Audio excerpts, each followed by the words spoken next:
Hello বন্ধুরা, কেমন আছো? শুভ সন্ধ্যা। তো দেখো, সন্ধ্যাবেলা হলেই মনটা কেমন জানি একটু খেতে চায়, শুধু এটা খাবো ওটা খাবো। আর ফোনে খাবারের ছবিগুলো দেখলে আরও বেশি বেশি যেন খিদে পেয়ে যায়। তাই আমিও একটু কিছু বানিয়ে খাই। তো আজকে আমি ডিম টোস্ট বানিয়ে নেব পাউরুটি দিয়ে।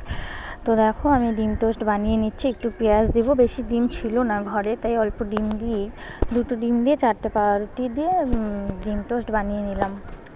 অন্তত খিদেটা তো মিটবে, কেন কি সন্ধ্যেবেলা হলেই এটা খাবো ওটা খাবো করতে থাকে মনটা। তো কিছু বানিয়েই খাই আজকে। তো এখানে আমি একটু সস নিয়ে নিলাম, আমাদের ডিম টোস্ট তৈরি হয়ে গিয়েছে, এখন খাবো।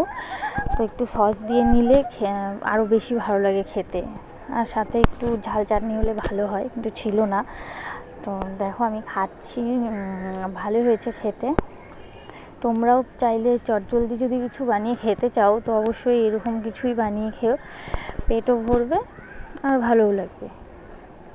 টাটা।